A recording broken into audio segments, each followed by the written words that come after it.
नमस्कार साथियों, मैं हिमांशु चौहान स्वागत करता हूं अपने यूट्यूब चैनल पर। जैसा कि आप लोग देख रहे हैं, हम लोग जो हैं वो जीएस की एक सीरीज लेके चल रहे हैं। जीएस की इस सीरीज में हम टॉपिक वाइज चीज़ें लेके चल रहे हैं, ठीक है। तो इसमें क्या है, अगर बोला जाए जीएस की सीरीज में हम कैसे करें, क्वेश्चन को करते हैं। जैसा कि मैंने क्वेश्चन जैसा आपको दिख रहा है पहला कि उत्कल दिवस कब मनाया जाता है, तो उत्कल दिवस से अप्रैल के पूरे मंथ के जो अप्रैल मंथ के पूरे जो महत्वपूर्ण दिवस हैं वो पूरे हम क्या कर लेंगे, इसमें याद कर लेंगे। मतलब क्वेश्चन एक होगा लेकिन उसका पूरा डिटेल सॉल्यूशन होगा, ठीक है। पहली वाली वीडियो आप लोगों ने देखी, बहुत अच्छा प्यार दिया उसे। तो ना जो लोग भी इस चैनल पे नए हैं उन लोगों के लिए मैं बता दूं कि ये वीडियो जो है ऑल वन डे एग्जाम, मतलब क्या, ऑल वन डे एग्जाम जरूरी नहीं, मतलब ऑल वन डे एग्जाम में जहाँ पे जीएस का रोल रहता है और वन लाइनर में क्वेश्चन पूछा जाता है। अगर आप देखें तो इसमें ना जो लोग देख रहे होंगे तो उन्हें ना इस चीज का एहसास होगा। लास्ट तक वीडियो पूरा देखना और उसे लिखना। सबसे पहले काम क्या है, हम लोग क्या करते हैं, लिखते नहीं है कोई भी चीज। तो सबसे पहले क्या करना है, उसे लिखना है। जो भी वीडियो देखो उसे लिखो और उसके बाद उसे पढ़ो।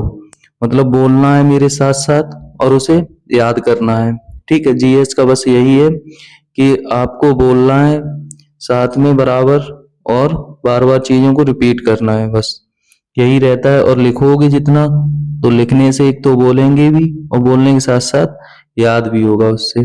समझ में आ रहा? तो ऐसे करके हमें याद करना है। अगर ये बोला जाए कि स्पेशली जो है वो किसके लिए है, तो स्पेशली जो भी वन डे एग्जाम है, वन डे एग्जाम का मतलब जो भी एसएससी का है, लेखपाल का है, यूपी पुलिस का है या फिर कोई भी रेलवे का है, किसी का भी एग्जाम है, वो सारे एग्जामों को ध्यान में रखते हुए बनाया गया है। मेरे छोटे भाई हो या बड़े भाई हो, जो भी हो, जो कोई भी तैयारी कर रहा है जिसमें जीएस आती है, चाहे छोटे एग्जाम में ही क्यों ना हो, उन सब में ये काम आने वाली है वीडियो। दूसरी चीज मैं आपको एक बता दूं कि मेरे चैनल पर आप लोग देखते होंगे नवोदय वगैरह की वीडियो डली हुई है। उससे बिल्कुल भी ये ना सोचें कि ये छोटे बच्चों के लिए ही चैनल है। पहली चीज तो ये बिल्कुल ना सोचें कि ये छोटे बच्चों के लिए चैनल है। ये सबको ध्यान में रखते हुए बनाया गया है और छोटे बच्चों से अलग लगाव है कि अगर वो सही शिक्षा से जुड़ेंगे, अगर सही शिक्षा से जुड़ेंगे तो वो लोग हम लोगों से कहीं बेहतर होंगे। आज के टाइम में यूट्यूब पर लोग पढ़ा रहे हैं, लेकिन यूट्यूब पर फ्री पढ़ाने के नाम पे क्या कर रहे हैं, कंटेंट में बिल्कुल भी उनके दम कम नहीं है। कुछ टीचर बहुत अच्छा कर रहे हैं लेकिन वहां तक चीजें नहीं पहुंच रही हैं। समझ में आ रहा है? तो हम लोग अपना स्टार्ट कर रहे हैं। तो जो लोग भी चैनल पे नए हैं, सबसे पहले चैनल को सब्सक्राइब कर लें। सब्सक्राइब करने के बाद बेल आइकन पर क्लिक कर लें और ज्यादा से ज्यादा लोगों तक वीडियो शेयर कर दें और वीडियो को लाइक कर लें, ठीक है। लास्ट तक देखना। अगर आपको सही लगे तो इस पे ना एक कमेंट भी देना अपना प्यारा सा कि कैसी आप लोगों को ये वीडियो लगी है। जैसा कि पहला क्वेश्चन हम लोगों के सामने, उत्कल दिवस कब मनाया जाता है? उत्कल दिवस कब मनाया जाता है? देखो, उत्कल को ही हम क्या बोलते हैं, उड़ीसा। उत्कल को ही क्या बोलते हैं, उड़ीसा दिवस। समझ में आया? उत्कल को क्या बोलते हैं, उड़ीसा। तो हमसे बोल रहे हैं उत्कल या फिर उड़ीसा दिवस कब मनाया जाता है। सबसे पहले देखो 7 अप्रैल। 7 अप्रैल जो है इस दिन मनाया जाता है विश्व स्वास्थ्य दिवस। क्या मनाया जाता है, विश्व स्वास्थ्य दिवस। याद करते जाना, ठीक है। 7 अप्रैल को क्या मनाया जाता है, विश्व स्वास्थ्य दिवस। अगर अब हमसे पूछा जाए 22 अप्रैल को क्या मनाया जाता है, 22 अप्रैल को मनाया जाता है पृथ्वी दिवस। क्या मनाया जाता है, पृथ्वी दिवस। समझ में आया? फिर है 14 अप्रैल। 14 अप्रैल को भारतीय संविधान के जनक भीमराव अंबेडकर जी की जयंती मनाई जाती है, ठीक है। जगह नहीं बची है, लिख लेना आप लोग। 14 अप्रैल को क्या मनाई जाती है, अंबेडकर जयंती।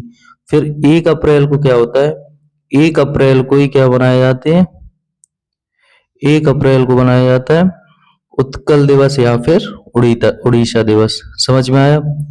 1 अप्रैल। अगर ये बोला जाए कि उड़ीसा राज्य कब बना था, तो उड़ीसा जो राज्य बना था वो 1 अप्रैल 1936 को बना था। 1 अप्रैल 1936 को। यहाँ तक क्लियर हुआ सबको?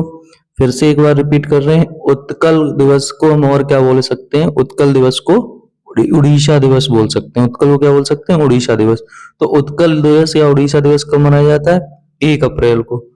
उत्कल दिवस या उड़ीसा दिवस कब मनाते हैं? 1 अप्रैल को। अगर 1 अप्रैल को एक और इम्पोर्टेंट डे होता है जिसे बोला जाता है आरबीआई स्थापना दिवस। क्या बोला जाता है? आरबीआई स्थापना दिवस, मतलब भारतीय रिजर्व बैंक की स्थापना दिवस भी कब मनाते हैं हम? 1 अप्रैल को। यहाँ तक क्लियर? अब देखो, ये तो हो गया क्वेश्चन अपना। अब देखो आगे जो है आपके काम की चीज लिखा हुआ है, समझ में आ रहा है? देखो सारे जो हैं अप्रैल मंथ के वो पूरे के पूरे क्या है इसमें कंप्लीट किए गए। जैसे 5 अप्रैल को क्या मनाया जाता है? राष्ट्रीय समुद्री दिवस। 7 अप्रैल को अभी बताया था क्या बनाते हैं? विश्व स्वास्थ्य दिवस। 10 अप्रैल को बनाते हैं विश्व होम्योपैथी दिवस, ठीक है। और 14 अप्रैल को अंबेडकर जयंती। 17 अप्रैल को विश्व हीमोफीलिया दिवस। फिर देखो हीमोफीलिया जो होता है वो किससे होता है? खून की कमी से हो जाता है ना। फिर है 18 अप्रैल को विश्व धरोहर दिवस। विश्व धरोहर दिवस, वर्ल्ड हेरिटेज डे कब मनाए जाते हैं? 18 अप्रैल को। 21 अप्रैल को सिविल सेवा दिवस। 21 अप्रैल को क्या मनाते हैं? सिविल सेवा दिवस। फिर से एक बार रिपीट कर रहे हैं, 5 अप्रैल को क्या मनाते हैं? राष्ट्रीय समुद्री दिवस। 7 अप्रैल को विश्व स्वास्थ्य दिवस। 10 अप्रैल को क्या मनाते हैं? एक बार ना जैसे हम बोल रहे हैं लिख लो, फिर उसके बाद ना माइंड मैप करो उसका, ना आगे बंद करके ना उसे मन में बोलने की कोशिश करो। 5 अप्रैल को क्या मनाते हैं? राष्ट्रीय समुद्री दिवस। 7 अप्रैल को विश्व स्वास्थ्य दिवस। 10 अप्रैल को विश्व होम्योपैथी दिवस। 14 अप्रैल को अंबेडकर जयंती। फिर है 17 अप्रैल। 17 अप्रैल को विश्व हीमोफीलिया दिवस। 18 अप्रैल को क्या मनाते हैं? तो 18 अप्रैल को बोला जाता है विश्व धरोहर दिवस। 21 अप्रैल को क्या मनाते हैं? सिविल सेवा दिवस। यहाँ तक क्लियर है? लिख लेना सब लोग। अब चल रहे हैं नेक्स्ट पे। क्या है नेक्स्ट स्लाइड में? देखो और अप्रैल मंथ के हैं बचे हुए कुछ। देखो अभी बताया था 22 अप्रैल को क्या मनाते हैं? पृथ्वी दिवस। 23 अप्रैल को मनाते हैं विश्व पुस्तक एवं कॉपीराइट दिवस। 24 अप्रैल को राष्ट्रीय पंचायती राज दिवस। 24 अप्रैल को क्या मनाते हैं? इंपॉर्टेंट है, ठीक है। 24 अप्रैल को क्या? राष्ट्रीय पंचायती राज दिवस। 22 अप्रैल को क्या मनाते हैं? पृथ्वी दिवस। 25 अप्रैल भी इंपॉर्टेंट है, मलेरिया दिवस। 26 अप्रैल को क्या मनाते हैं? विश्व बौद्धिक संपदा दिवस। 26 अप्रैल को क्या मनाते हैं? विश्व बौद्धिक संपदा दिवस। फिर से एक बार इस स्लाइड को देखो। 22 अप्रैल को क्या मनाया जा रहा है अपना? पृथ्वी दिवस। 22 अप्रैल को क्या मना रहे हैं हम लोग? पृथ्वी दिवस। 22 अप्रैल को क्या मना रहे हैं हम लोग? पृथ्वी दिवस। 23 अप्रैल को विश्व पुस्तक एवं कॉपीराइट दिवस। 23 अप्रैल को क्या है? विश्व पुस्तक एवं कॉपीराइट दिवस। 24 अप्रैल को राष्ट्रीय पंचायती राज दिवस। 25 अप्रैल को मलेरिया दिवस और 26 अप्रैल को विश्व बौद्धिक संपदा दिवस। अब हमारा क्या हो रहा है? पहला क्वेश्चन कंप्लीट हो रहा है। अब आपको क्या करना है? दूसरे क्वेश्चन पे तब चलना है ना जब पहले वाला क्वेश्चन हमें क्या हो जाए? तैयार हो जाए पूरे। तो ऐसे करके याद करना है, जैसे हम याद करते हैं वही हम आपको बता रहे हैं कि एक क्वेश्चन पूरी तरह से खत्म कर लो, फिर उसके बाद दूसरे क्वेश्चन में चलना है, ठीक है। तो हम लोग चल रहे हैं दूसरे क्वेश्चन पे। यहाँ पे अप्रैल मंथ की हमने क्या कर ली है? पूरे इंपॉर्टेंट डे कंप्लीट कर लिए। अब देखो क्या है नेक्स्ट क्वेश्चन है, भारतीय रिजर्व बैंक की स्थापना कब हुई? अभी मैंने आप लोगों को बताया था कि आरबीआई मतलब भारतीय रिजर्व बैंक को क्या बोलते हैं? आरबीआई। तो आरबीआई की स्थापना बोल रहे हैं हमसे कब हुई थी, ठीक है। आरबीआई को अगर बोला जाए तो क्या बोलते हैं हम? बैंकों का बैंक। मतलब क्या? ये सभी बैंकों को लोन देता है, ठीक है। सभी बैंकों का कंट्रोल किसके पास है? आरबीआई के पास। अगर बोला जाए कि आरबीआई की स्थापना कब हुई थी, तो आरबीआई की जो स्थापना हुई थी वो 1 अप्रैल, अभी तो बताया ही था 1 अप्रैल बताए थे ना। तो आरबीआई स्थापना दिवस 1 अप्रैल 1935। 1 अप्रैल 1935 को आरबीआई की स्थापना हुई थी। क्या बोले? आरबीआई की स्थापना कब हुई थी? 1 अप्रैल 1935। अगर इससे बोला जाए कि आरबीआई का मुख्यालय कहाँ पे है, तो आरबीआई का जो मुख्यालय है वो कहाँ पे है? मुंबई में है। मुंबई में है। अगर बोला जाए मुंबई क्या है? मुंबई भारत की आर्थिक राजधानी है। अगर बोला जाए भारत की आर्थिक राजधानी कौन सी है, तो वो कौन सी है? मुंबई है। और अपनी जो दिल्ली है वो अपने भारत देश की राजधानी है। यहाँ तक क्लियर है? तो भारतीय रिजर्व बैंक की स्थापना हुई कब थी? 1 अप्रैल 1935। तो इस हिसाब से अपना ऑप्शन क्या हो जाएगा? Option number A. Option number A. 1 अप्रैल 1935 को भारतीय रिजर्व बैंक की स्थापना कहते हैं हुई थी। आरबीआई को इंग्लिश में अगर बोले तो reserve bank of India. Reserve bank of India. यहां तक क्लियर है पूरा? अब नेक्स्ट क्वेश्चन पे चल रहे हैं। देखो इस क्वेश्चन का एक्सप्लेनेशन देख रहे हैं। सबसे पहले देखो क्या दिया है एक्सप्लेनेशन में। 1934 में भारतीय रिजर्व बैंक अधिनियम के तहत अगर आपसे ये बोला जाए कि आरबीआई की स्थापना जो है वो किस अधिनियम के तहत हुई है, तो वो हुई है 1934 भारतीय रिजर्व बैंक अधिनियम के तहत। 1934 भारतीय रिजर्व बैंक अधिनियम के तहत। अगर ये बोला जाए किस किस कमीशन के आधार पर आरबीआई की स्थापना हुई थी, तो आरबीआई की स्थापना 1926 में 1926 में जो हिल्टन यंग कमीशन जो आयोग था उसकी सिफारिश पे आरबीआई की स्थापना की गई। सबसे पहले क्वेश्चन अगर बोला जाए आरबीआई की स्थापना किस अधिनियम के तहत हुई, तो वो 1934 के अधिनियम के तहत। फिर बोला जाए किस कमीशन के आधार पर हुई थी, तो वो क्या था 1924-26 में हिल्टन यंग कमीशन के आधार पर। और 1934 में एक्ट आया था और 1935 में क्या बनी थी अपनी आरबीआई। आरबीआई को क्या कहा जाता है? बैंकों का बैंक कहा जाता है। पीछे ये बोला था। आरबीआई का अगर मुख्यालय बोला जाए तो वो कहाँ पे है? मुंबई में। और भारत की आर्थिक राजधानी भी क्या है? मुंबई है। यहाँ तक इतने क्वेश्चन के लिए। फिर है भारतीय रिजर्व बैंक के प्रथम गवर्नर कौन थे, तो वो सर ऑसबोर्न स्मिथ थे। भारतीय रिजर्व बैंक के प्रथम गवर्नर कौन थे? सर ऑसबोर्न स्मिथ थे। अब देखो नेक्स्ट क्वेश्चन क्या है? भारतीय रिजर्व बैंक के प्रथम भारतीय गवर्नर कौन थे?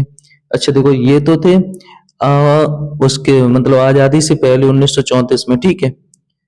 और जो भारतीय रिजर्व बैंक के प्रथम भारतीय गवर्नर थे वो कौन थे? सीडी देशमुख। कौन थे? सीडी देशमुख। आजादी के बाद। आजाद कब हुआ था देश अपना? 15 अगस्त 1947, ठीक है। और फिर क्या है? भारतीय प्रधानमंत्री जिन्होंने आरबीआई गवर्नर के रूप में क्या किया? कार्य किया, तो वो कौन थे? वो थे अपने डॉक्टर मनमोहन सिंह। कौन थे? डॉक्टर मनमोहन सिंह। भारतीय प्रधानमंत्री जो जिन्होंने आरबीआई गवर्नर के रूप में भी कार्य किया वो कौन थे? अपने डॉक्टर मनमोहन सिंह। यहाँ तक क्लियर है? आरबीआई को बैंकों का बैंक कहा जाता है। आरबीआई की जो स्थापना हुई थी वो किस एक्ट के तहत हुई थी, तो कब हुई थी? 1934 के एक्ट से। भारतीय रिजर्व बैंक अधिनियम 1934 के एक्ट से। आरबीआई की स्थापना किस कमीशन पे हुई थी, तो 1926 का जो हिल्टन यंग कमीशन आयोग है उसके स्थान पर हुई थी।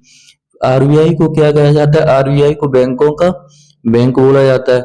भारतीय रिजर्व बैंक के प्रथम भारतीय गवर्नर कौन थे? सीडी देशमुख थे। भारतीय रिजर्व बैंक के प्रथम गवर्नर कौन थे? तो सर ऑसबोर्न स्मिथ थे। भारतीय प्रधानमंत्री जिन्होंने वित्त मंत्री के रूप आरबीआई गवर्नर के रूप में कार्य किया तो वो कौन थे? मनमोहन सिंह। यहाँ तक सारे क्वेश्चन क्लियर हुए? कोई क्वेश्चन छूटा तो नहीं हम लोगों से? ज्यादा से ज्यादा क्वेश्चन की कोशिश करी जा रही है कि ना जैसे जो भी क्वेश्चन हम बोल रहे हैं उसे ना डिटेल में हम एक्सप्लेन कर पाए, ठीक है ना।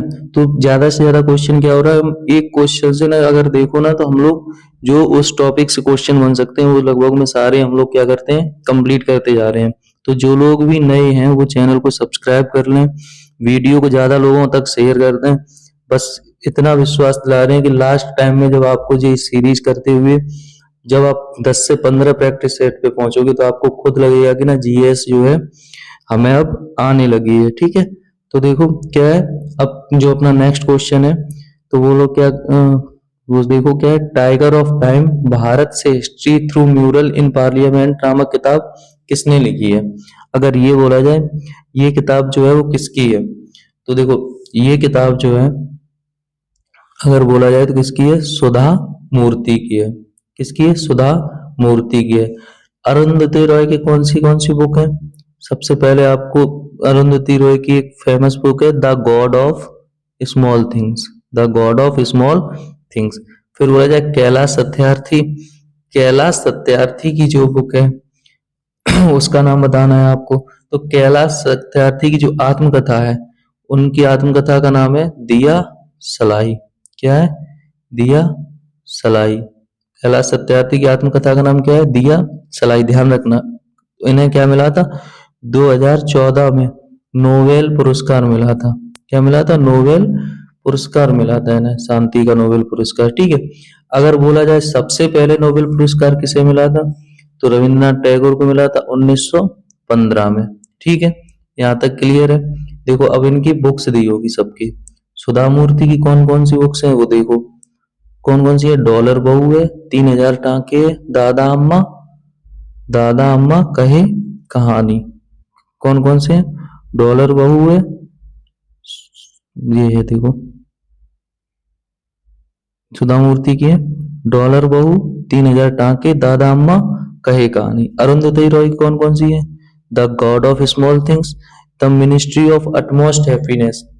याद कर लेना, मोस्ट इंपॉर्टेंट बुक्स हैं। Azadi, broken republic, listening to grasshoppers, walking with comrades. ये किन की है? अरुंधति रॉय की। और एक और बुक थी है देखो, the doctor and the saint, the doctor and the son, the algebra of infinite justice, the algebra of infinite justice. ठीक है, तो अरुंधति रॉय क्या क्या है? The God of small things, the ministry of utmost happiness, Azadi, broken republic, listening to grasshoppers, walking with comrades, the doctor and the saint, the algebra of infinite justice. तो ये किनकी है? अरुंधति रॉय की। मोस्ट इंपॉर्टेंट बुक्स हैं, वही लाए हैं, और जो एग्जाम में बार बार पूछी गई हैं हम लोगों से, वही सारी बुक्स हैं। ठीक है, तो सब लोग नोट्स बड़े प्यार से बनाते चलना। इनके जिन्होंने पहली वाली वीडियो कंप्लीट नहीं करी वो पहली वाली कंप्लीट करते चलें। जो इसमें पढ़ा दिया जाएगा वो आगे वाली सीरीज में नहीं पढ़ाया जाएगा। तो सारे वीडियोज को क्या करना है? कवर करके चलना है। कल को आप लोगों को ये ना लगे आपने दूसरे वीडियो से देखना स्टार्ट किया फिर ये कहो कि मेरा ये छूट गया, तो वो आप लोगों की गलती है। पहले से बता दे रहे कि इन्हें क्या करना है, अपने देखना है, शुरुआत से सारी सीरीज को कंप्लीट करना है। और जो लोग नए हैं तो वो चैनल को सब्सक्राइब कर लें, बहुत ज्यादा बेनिफिट होने वाला है। चाहे कोई भी एग्जाम हो उसमें जब आप बैठोगे तो इस सीरीज से 100% क्वेश्चन मिलेंगे। 50 से 70% क्वेश्चन यहीं से होंगे, 70 से 80% तक के। ठीक है, अब देखो आगे क्या है। आगे जो बुक है वो कैलाश सत्यार्थी की है। कैलाश सत्यार्थी की है दिया सलाई, जो क्या है उनकी आत्मकथा। कैलाश सत्यार्थी को अभी बताया था 2014 में क्या मिला था? नोबेल शांति पुरस्कार मिला था। एक बुक है तुम पहले क्यों नहीं आए। ठीक है, एक है करुणा द पावर ऑफ कंपैशन, सपनों की रोशनी, कैलाश सत्यार्थी की बुक से। करुणा द पावर ऑफ कंपैशन, सपनों की रोशनी किनकी है? कैलाश सत्यार्थी। फिर है रविन्द्रनाथ टैगोर। रविन्द्रनाथ टैगोर ने क्या किया था? इनकी पुस्तक थी गीतांजलि, गोदान मानसी, गोरा घरे बायरे। ये किनकी है? रविन्द्रनाथ टैगोर की। अगर बोला जाए रविन्द्रनाथ टैगोर को गुरुदेव किसने कहा, तो महात्मा गांधी ने कहा था। महात्मा गांधी ने कहा था। रविन्द्रनाथ टैगोर को 1914 में नोबेल पुरस्कार मिला। और उसके बाद इन्हें क्या किया गया? 1915 में क्या किया दिया? इन्हें क्या दिया गया? 1900 इन्हें क्या देखो, नोबेल जो पुरस्कार इन्हें मिला था 1913। ठीक है, 1915 में इन्हें हुआ था नाइटहुड की उपाधि दी गई थी। नाइटहुड की उपाधि दी थी, नाइटहुड की उपाधि दी थी इन्हें। ठीक है, जो इन्होंने क्या किया था 1919 में जलियांवाला बाग हत्याकांड जब हुआ था उसे वापस कर दिया था। ध्यान रखना, अगर बोला जाए इन्हें नोबेल पुरस्कार 1913 में मिला था। कब मिला था? 1913 में। लेकिन अगर ये बोला जाए इन्होंने जो नाइटहुड की उपाधि इन्हें मिली थी वो कब मिली थी? 1915 में। और नाइटहुड की उपाधि इन्होंने लौटा कब दी थी? जलियांवाला बाग हत्याकांड जो 13 अप्रैल 1919 को हुआ था, उसमें जो नरसंहार हुआ था उसकी वजह से देख के इन्होंने क्या की थी? नाइटहुड की उपाधि को त्याग दिया था। यहाँ तक क्लियर है? सारे क्वेश्चन कंप्लीट होते जा रहे। देखो जो क्वेश्चन नहीं लिखा उन्हें हम बोल रहे हैं तो उन्हें भी लिखते चलना। अब चलने नेक्स्ट क्वेश्चन पे। नेक्स्ट क्वेश्चन क्या है? जनगणना 2027 के लिए ब्रांड एम्बेसडर बनाया गया। जनगणना 2027 के लिए ब्रांड एम्बेसडर। ब्रांड एम्बेसडर क्या होता है? ब्रांड एम्बेसडर वो होता है जिसमें ना हम एक ऐसा चेहरा सामने लाते हैं जिसे लोग क्या करें? पसंद करें, उसकी बात को माने। ठीक है, तो जनगणना 2000 27 के लिए जो ब्रांड एम्बेसडर बनाया गया है वो कौन है? सुदर्शन पटनायक। कौन है? सुदर्शन पटनायक। समझ में आया? जनगणना 2027 के लिए ब्रांड एम्बेसडर किसे बनाया गया है? सुदर्शन पटनायक को बनाया गया है। यहां तक क्लियर है? देखो जनगणना के संबंधित अब क्वेश्चन देख ले रहे हैं क्या है।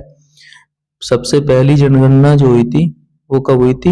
1872 में, मेयो के समय में। मेयो के समय में सबसे पहली बात, जो आज बुक्स वगैरह में लिख के आता है लॉर्ड मेयो, लॉर्ड रिपन ऐसे करके, तो लॉर्ड भगवान का होता है, तो ये लोग अपने आगे भगवान लगाते थे। आज से सब लोग चीजें क्या करो, लॉर्ड को मानना आगे से खत्म कर दो। आगे लॉर्ड नहीं, सीधे जो नाम है वो बोलना है। पहली जनगणना जो हुई थी वो किसके समय हुई थी? मेयो के समय हुई थी। 1881 में किसके समय हुई थी? रिपन के समय में, जो हर 10 वर्ष पे की जाती है। मतलब नियमित रूप से 1881 से चालू हुई थी, जो किसके समय में? रिपन से। 1872 में किसने कराई थी? मेयो ने। ठीक है, फिर क्या दिया है देखो, वर्ष 1911 से 1921 के दशक के काल को एवं बीमारियों के प्रकोप के कारण जनसंख्या वृद्धि दर, मतलब 1911 से 1921 तक क्या रही? जनसंख्या वृद्धि दर। बीमारियों के कारण क्या था? काल जो था उसे बीमारियों के कारण या सूखे के कारण क्या थी? जो वहां की जो चीजें थी, 1914 में पहले तो वो हो गया था अपना प्रथम वर्ल्ड वॉर। ठीक है, तो प्रथम विश्व युद्ध के का भी वो समय था 1921। मतलब इन समय क्या हुआ था? दशक के काल एवं बीमारियों के प्रकोप के कारण जनसंख्या की जो वृद्धि दर रही थी वो क्या रही थी? न्यूनतम रही थी। कैसी रही थी? न्यूनतम रही थी, जिस कारण वर्ष 1921 को महाविभाजक का वर्ष कहा गया। आपसे क्वेश्चन बोला जा सकता है, महाविभाजक का वर्ष किसे कब कहा गया? किस ईयर को महाविभाजक का वर्ष कहा गया? तो वो कहा गया 1921 को। 1921 को। समझ में आया? फिर आगे क्वेश्चन, 2011 की जनगणना के अनुसार सर्वाधिक जनसंख्या वाला राज्य कौन सा है? अपना उत्तर प्रदेश है।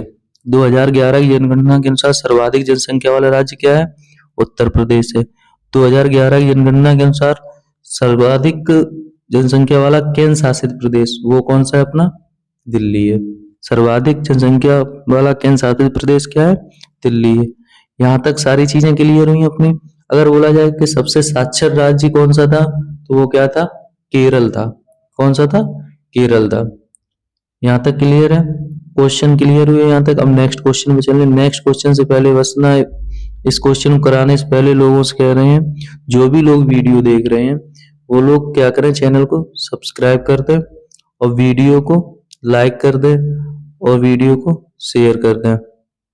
आपका एक लाइक जो है वो बहुत ज्यादा मोटिवेशन देता है। हम लोग सामने नहीं होते हैं, हम बस एक लाइक जो होता है उससे हमें ये पता चलता है कि ना आपको ये वीडियो कितनी अच्छी लगी है। ठीक है, तो सबसे पहले ना वीडियो को लाइक कर दिया करो। जिसकी भी वीडियो अच्छी लग रही हो, जो टीचर रहता है उसे सिर्फ ये ना उसके लिए मोटिवेशन का काम करता है लाइक। समझ में आ रहा? तो आप लोग जो भी नए हो वो लोग क्या करें, वीडियो को लाइक कर दें। आगे क्या दिया है, होला मोहल्ला महोत्सव कब मनाया जाता, किस राज्य में मनाया जाता है? अच्छा देखो, होला मोहल्ला उत्सव पूछा है। देखो त्योहार है, त्योहार से संबंधित क्वेश्चन हर एक एग्जाम में पूछा जाता है। तो होला मोहल्ला जो उत्सव है वह किस राज्य में मनाया जाता है? आपको पता होगा। होला मोहल्ला जो उत्सव है वो कहाँ मनाया जाता है? पंजाब में। कहाँ मनाया जाता है? पंजाब में। समझ में आया? होला मोहल्ला उत्सव कहाँ मनाया जाता है? पंजाब में मनाया जाता है। और ये क्यों मनाया जाता है? इसकी शुरुआत जो हुई थी वो गुरु गोविंद सिंह जी के द्वारा की गई थी। इसकी शुरुआत जो की गई थी, सिखों के जो गुरु थे गुरु गोविंद सिंह, उन्होंने होला मोहल्ला उत्सव की शुरुआत की थी। समझ में आया? अगर बोला जाए पंजाब के और कौन कौन से त्योहार है, तो पंजाब का आपको एक ध्यान होगा। देखो पंजाब का एक है बैसाखी, सबसे ज्यादा। ठीक है, बैसाखी है।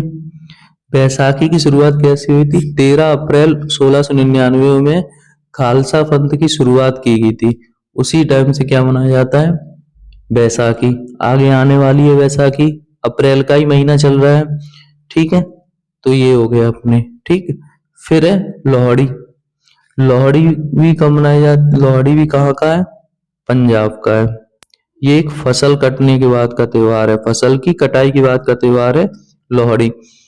ये हो गया, ठीक है। आगे और भी होंगे, ठीक है। अब सबसे पहले हरियाणा। अब देखो क्या है, हरियाणा में कौन कौन से मनाए जाते हैं? पिंजौर, पिंजौर मनाया जाता है, ठीक है। हरियाणा में क्या मनाया जाता है? पिंजौर। या फिर सूरज कुंड मेला जो है बहुत ज्यादा फेमस है, बहुत जगह क्वेश्चन पूछा गया है। सूरज कुंड मेला कहाँ लगता है? शिल्प मेला होता है, ये कहाँ पे लगता है? हरियाणा। राजस्थान में अपने आ जाओ, राजस्थान जो है यहाँ पे अपना गढ़गौर है, गढ़गौर है, और पुष्कर मेला है। समझ में आया? तो ये कहाँ पे है? राजस्थान में। यहाँ तक क्लियर। अब देखो इनका एक्सप्लेनेशन देख रहे हैं।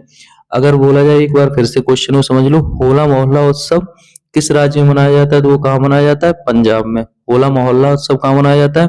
पंजाब में। होला मोहल्ला उत्सव के अलावा पंजाब के और भी त्योहार कौन से हो गए? बैसाखी और लोहड़ी हो गया, बैसाखी और लोहड़ी हो गया। अगर ये बोला जाए होला मोहल्ला की शुरुआत किस गुरु ने की थी? तो गुरु गोविंद सिंह जी ने की थी। किन्होंने की थी? होला मोहल्ला उत्सव की शुरुआत किसने की थी? कौन सिखों के गुरु कौन थे वो?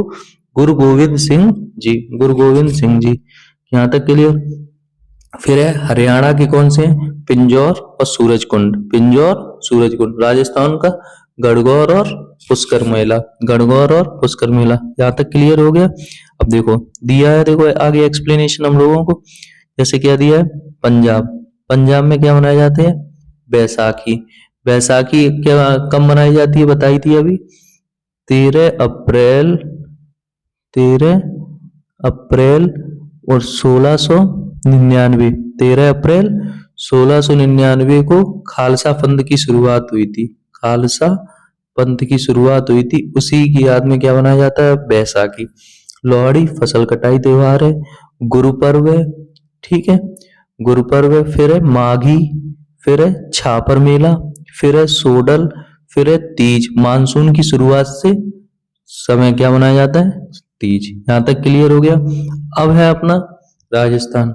राजस्थान में क्या मनाया जाता है? गढ़गौर, पुष्कर मेला, कौलायत उत्सव, मरु महोत्सव, चंद्रभागा मेल, चंद्रभागा मेल। राजस्थान में क्या क्या मनाया जाता है? गढ़गौर मनाया जाता है, पुष्कर मेला मनाया जाता है, कौलायत उत्सव मनाया जाता है, मरु महोत्सव मनाया जाता है, चंद्रभागा मेला।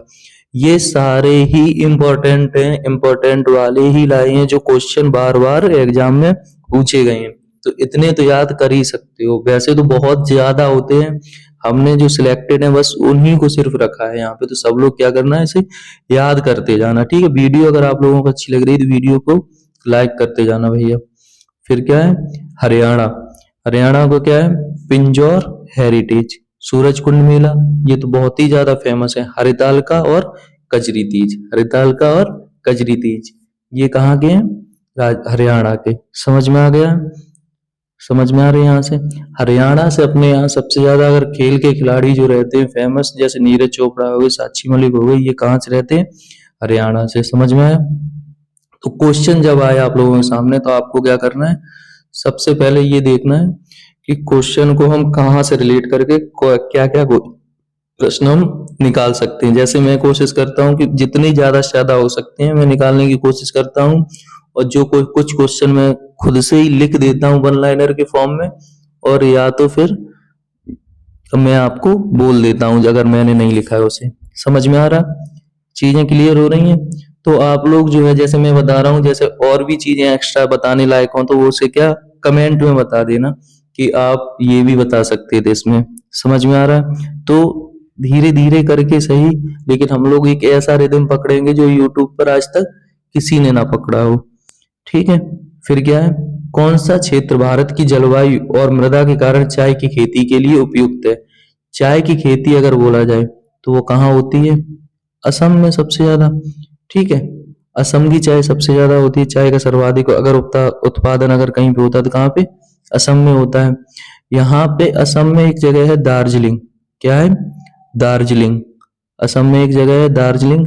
दार्जिलिंग की चाय को जीआई टैग मिला था। जीआई होता है, GI tag geographical indication.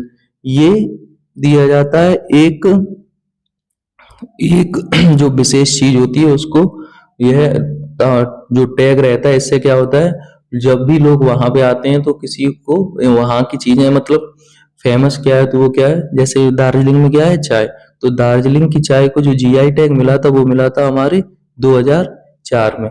GI की फुल फॉर्म थी जियोग्राफिकल इंडिकेशन, जियोग्राफिकल इंडिकेशन। समझ में आया। और यह टैग जो है वो 10 वर्ष के लिए रहता है। कितने? 10 वर्ष के लिए रहता है। समझ में आया। जैसे कहीं की चीज तो ऐसे करके क्या हो गई, दार्जिलिंग की चाय फेमस हो गई, तो 2004 में बना है। यहाँ तक क्लियर है। फिर बोला जाए चाय का सर्वाधिक उत्पादन कहाँ होता है? असम में। अब क्वेश्चन अपना है कौन सा क्षेत्र भारत की जलवायु और मृदा के कारण चाय की खेती के लिए उपयुक्त है? एक ही दिख रहा है, असम और उत्तरी बंगाल। असम और उत्तरी बंगाल जो क्षेत्र है वो भारत की जलवायु और मृदा के कारण चाय की खेती के लिए उपयुक्त है। समझ में आ गया यहाँ तक।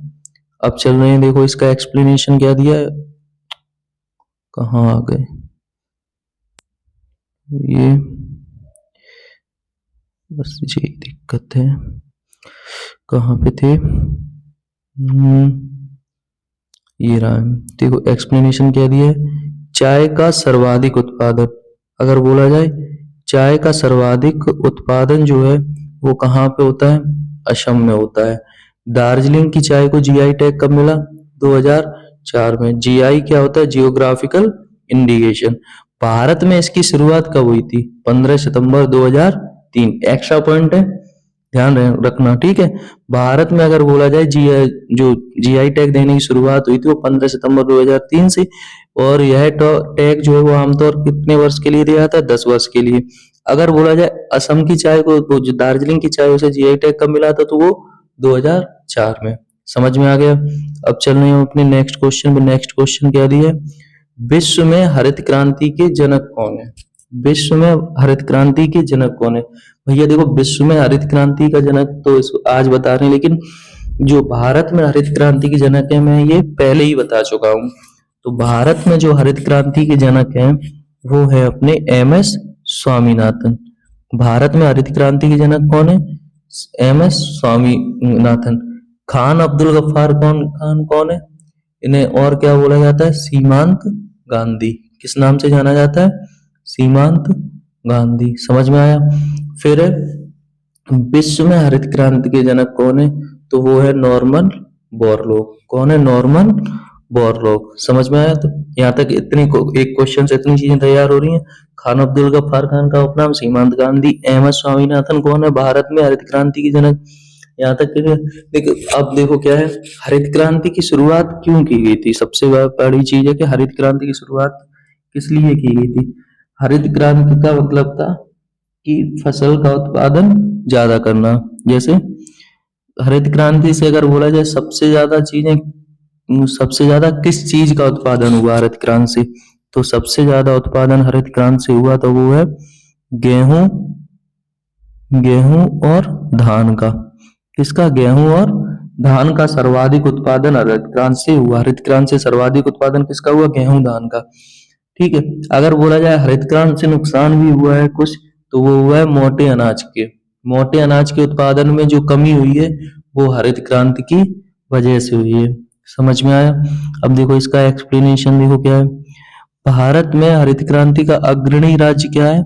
वो है पंजाब। मतलब हरित क्रांति से अगर सबसे ज्यादा कोई राज्य आगे बढ़ा है तो वो है पंजाब।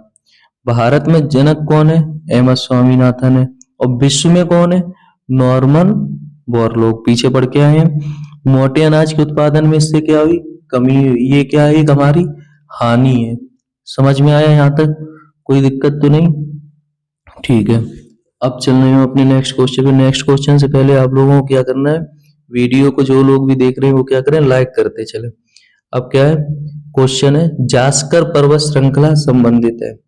जास्कर पर्वत श्रृंखला क्या है? संबंधित किससे है ये बतानी है आपको। तो जास्कर पर्वत श्रृंखला जो है वो संबंधित किससे है? तो बोला जाए वो है ट्रांस हिमालय से। किससे? ट्रांस हिमालय से। कहां से? ट्रांस हिमालय से। समझ में आया। तो देखो फिर क्या है अगर ये बोला जाए ट्रांस हिमालय क्या है, तो हिमालय की सबसे पूर्वी पर्वतमाला है। ठीक है, पूर्वी पर्वत माला है। अगर बोला जाए हिमालय क्या है, तो हिमालय विश्व का सबसे ऊंचा पर्वत है। ठीक है। अगर बोला जाए नवीन वलित पर्वत क्या है, तो वो अपना क्या है, हिमालय है। नवीन वलित पर्वत कौन सा है, नवीन वलित पर्वत, नवीन वलित पर्वत क्या है, वो कौन सा है, अपना हिमालय है। ठीक है। तो यहां तक ये हो गया। अब देखो क्या है इसका एक्सप्लेनेशन, देखो क्या दिया है, देखो ये लिखा है एक्सप्लेनेशन में,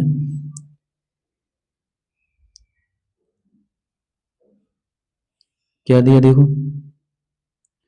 ट्रांस हिमालय को मुख्य रूप से तिब्बत हिमालय या पार हिमालय के नाम से भी जानते हैं। अगर बोला जाए ट्रांस हिमालय के क्या क्या नाम है, तिब्बत हिमालय और पार हिमालय। ठीक है।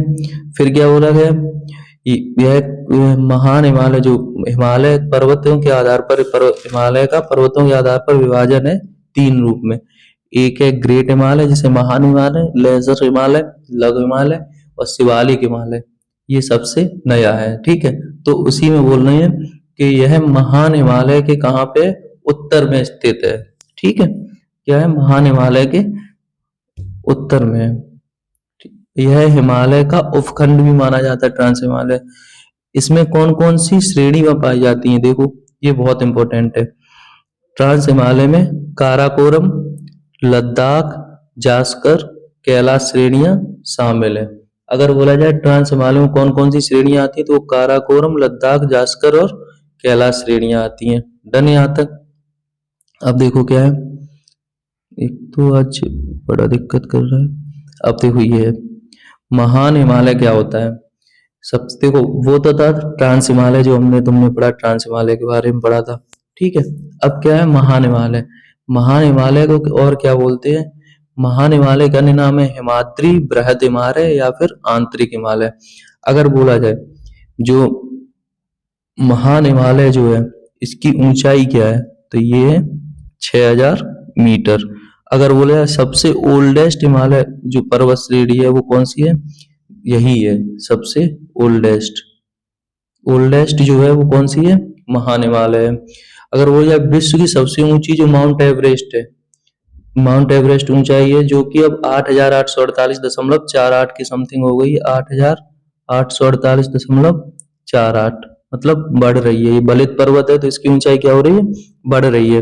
तो क्या बोले विश्व की सबसे ऊंची चोटी माउंट एवरेस्ट किसके अंतर्गत आती है, महान हिमालय के ही अंतर्गत आती है।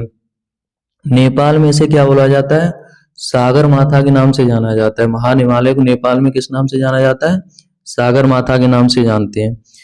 चीन में क्या कहते हैं, देखो अलग अलग नाम है। चीन में इसे बोलते हैं चेमोलिग्मा, चेमोलिग्मा। चीन में क्या कहते हैं, इसे चेमोलिग्मा कहते हैं। ठीक है।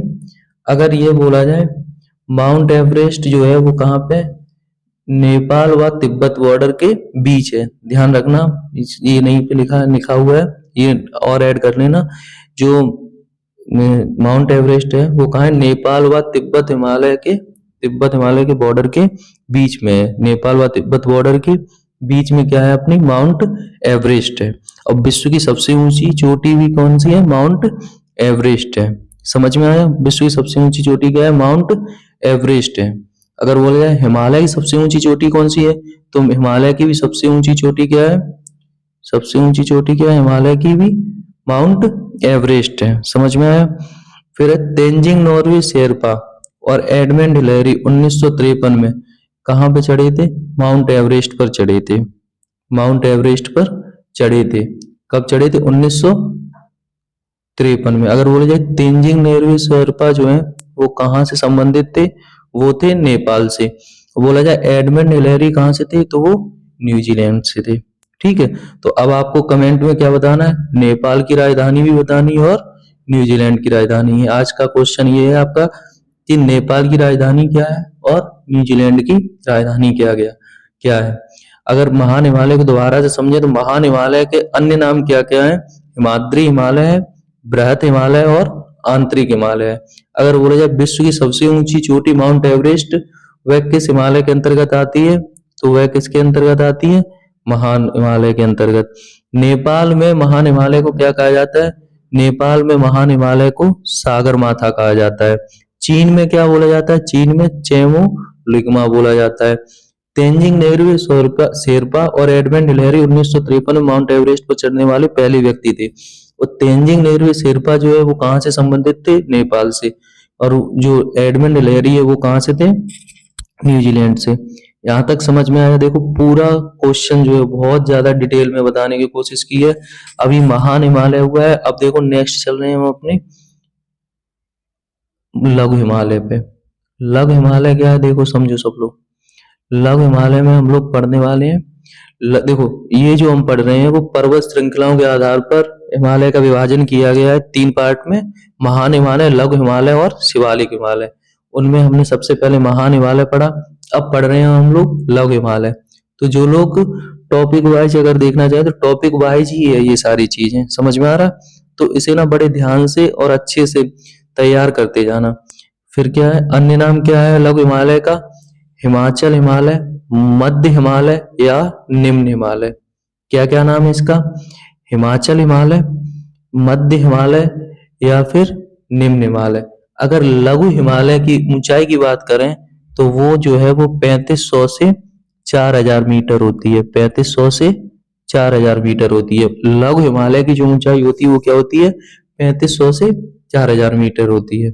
अगर बोला जाए सबसे पुरानी पर्वत श्रृंखला कौन सी है तो वो कौन सी है? अपनी महान हिमालय, जिसकी ऊंचाई कितनी थी? 6000 मीटर। क्लियर है? इसकी देखो क्या है, 3500 से 4000। ठीक है, तो इसे लघु हिमालय बीच में है, बीच की ऊंचाई है, तो इसे मध्य हिमालय और निम्न हिमालय भी कहा जाता है। इसमें पीर पंजाल श्रेणी आता है जो कहाँ पे? जम्मू कश्मीर में। धौलाधर श्रेणी राजस्थान में। मसूरी नाग टिब्बा उत्तराखंड में। महाभारत पर्वत जो नेपाल में पाया जाता है वो भी इसी के अंतर्गत आता है। फिर से समझो, पीर पंजाल श्रेणी कहाँ पे है? जम्मू कश्मीर में। वो कहाँ पे आती है? लघु हिमालय के अंतर्गत आती है। यहाँ तक क्लियर है? समझते चलना। पीर पंजाल श्रेणी जो है जम्मू कश्मीर में वो किसके अंतर्गत आती है? लघु हिमालय। धौलाधर श्रेणी जो राजस्थान हिमाचल प्रदेश, यहाँ गलत है, धौलाधर जो है वो हिमाचल प्रदेश में है। कहाँ पे? हिमाचल प्रदेश में। गलत टाइप है। धौलाधर श्रेणी कहाँ पे? हिमाचल प्रदेश में। तो वे वो किसके अंतर्गत आती है? लघु हिमालय। मसूरी नाग टिब्बा कहाँ पे? उत्तराखंड। महाभारत पर्वत कहाँ पे? नेपाल में। ठीक है, तो ये कहाँ पे? लघु हिमालय का है। क्लियर है यहाँ तक?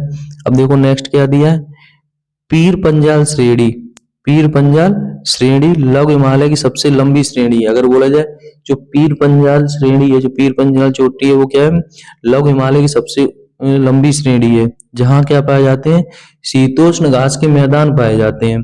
क्या है? यहाँ पे क्या पाए जाते हैं? शीतोष्ण घास के मैदान पाए जाते हैं। इन घास के मैदान को जम्मू कश्मीर में क्या कहा जाता है? मर्ग कहा जाता है। क्या कहा जाता है? मर्ग कहा जाता है। जैसा कि आपने वर्ड सुना होगा गुलमर्ग, गुलमर्ग, गुलमर्ग, सोनमर्ग। तो ये क्या है? ये शीतोष्ण घास के मैदान है। शीतोष्ण घास के मैदान है जो कहाँ पे पाए जाते हैं? जम्मू कश्मीर में। और किस श्रेणी के अंतर्गत आते हैं? पीर पंजाल श्रेणी। अगर बोला जाए किस हिमालय के अंतर्गत आते हैं तो वह लघु हिमालय के अंतर्गत आते हैं। समझ में आया? यहाँ तक कोई दिक्कत तो नहीं? बहुत इंपॉर्टेंट है, याद कर लेना। सारे टॉप जो पॉइंट्स हैं बहुत ही ज्यादा इंपॉर्टेंट है और बहुत तसल्ली से बनाए गए हैं आप ही लोगों के लिए कि आपको और चीजें कहीं से सर्च ना करनी पड़े। समझ में आ रहा? अगर एक्स्ट्रा कुछ पॉइंट हो तो आप अपने पास से भी ऐड कर सकते हो और मुझे भी कमेंट में बता सकते हैं अपना सजेशन कि ये चीज और आगे आप करिए जिससे ना वीडियो और अच्छी बन पाए। समझ में आया? अब चल रहे हैं हम नेक्स्ट पे। अब है अपना, सबसे पहले क्या पढ़ा था? महान हिमालय, फिर लघु हिमालय, अब पढ़ रहे हैं हम लोग शिवालिक हिमालय। शिवालिक हिमालय क्या होता है? इसका अन्य नाम बाह्य हिमालय या फिर इसे बोला जाता है गिरिपाद प्रदेश भी कहा जाता है। क्या कहा जाता है? गिरिपाद प्रदेश। देखो शिवालिक हिमालय जो है वो सबसे नया है। क्या है? सबसे ज्यादा नया है। और इसकी जो ऊंचाई है वो कितनी रहती है? 900 से 1100 मीटर। मतलब सबसे नया बच्चा ही है बिल्कुल। 900 से 1100 मीटर मतलब क्या, जो यंग रहता है तो यही है। देखो कहाँ महान हिमालय थी उसकी ऊंचाई कितनी थी? 6000। लघु हिमालय थी उसकी 3500 से 4000।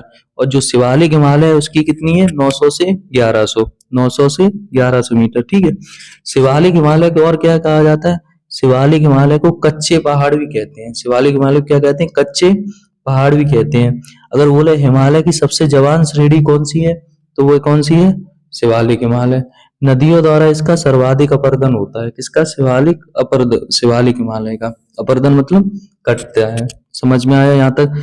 कोई दिक्कत तो नहीं है? देखो, हमने 3 बड़े पर्वत श्रृंखला के आधार पर महान हिमालय, लघु हिमालय और शिवालिक हिमालय रिवीजन कर रहे हैं।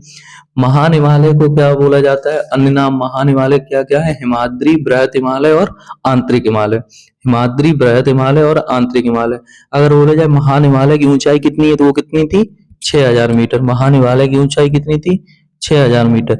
अगर बोला जाए लघु हिमालय की जो ऊंचाई थी वो कितनी थी? 3500 से 4000 मीटर। 3500 से 4000 मीटर। अगर बोला जाए सबसे नया जो पर्वत श्रेणी के आधार, पर्वत के आधार पर है, पर्वत श्रृंखला के आधार पर, तो वो कौन सा है? शिवालिक हिमालय। शिवालिक हिमालय। समझ में आया यहाँ तक? ठीक है, तो आपको क्या करना है ना, रिवाइज करना है, अच्छे से रिवीजन करते जाना।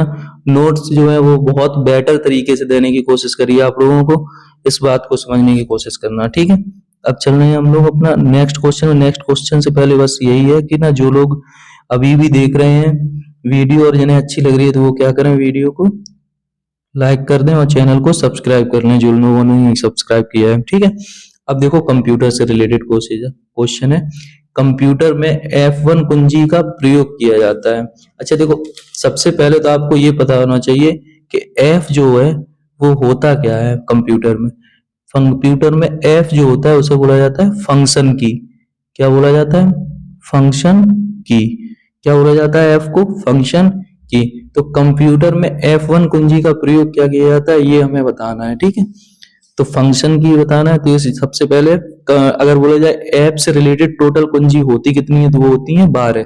कितनी होती है? 12। कितनी होती है? 12।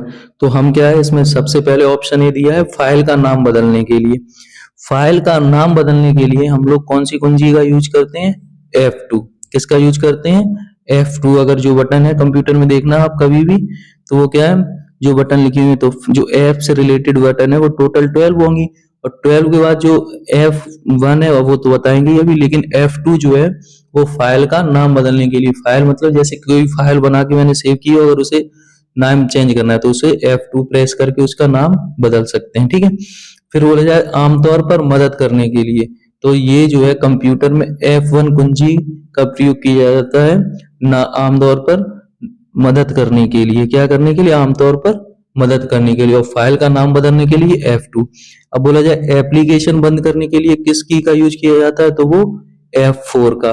F4 का। ब्राउजर में वर्तमान पृष्ठ को रिफ्रेश करता है वह कौन सी होती है? F5। F5 जो रिफ्रेश करने के लिए ब्राउजर को, वो कौन सा होता है? F5। दोबारा से सुनो, कंप्यूटर में F1 कुंजी का प्रयोग किया जाता है कहां पर? आमतौर पर मदद करने के लिए। F2 का यूज कहां पे होता है? फाइल का नाम बदलने के लिए। F5 का कहां पे यूज होता है? ब्राउजर में वर्तमान पृष्ठ को रिफ्रेश करता है। एप्लीकेशन को बंद करने के लिए F4 का यूज होता है। समझ में आया यहाँ तक? अब देखो इसका डिटेल सॉल्यूशन। डिटेल सॉल्यूशन से पहले F का ध्यान रखना। F क्या होता है? फंक्शन की।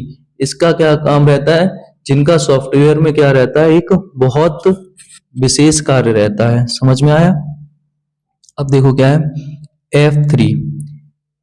देखो जो कुछ की थी वो मैंने ऑप्शन में जो लिखे थे उन्हें ऑप्शन में बता दिए, वो लिख लेना। अब ये है आपके सामने।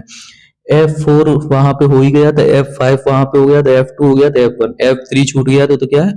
खोज फंक्शन को सक्रिय करता है। खोज फंक्शन जो है खोजी जाने के लिए तो वो क्या किया जाता है? F3 का यूज किया जाता है। F6 क्या होता है? पृष्ठ के विभिन्न तत्वों के बीच नेविगेट करता है। F6 क्या होता है?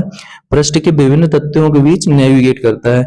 F7 क्या करता है? स्पेलिंग को चेक करने के लिए यूज किया जाता है। अगर आपसे बोला जाए F7 का यूज किया कहाँ किस लिए होता है, तो स्पेलिंग को चेक करने के लिए होता है।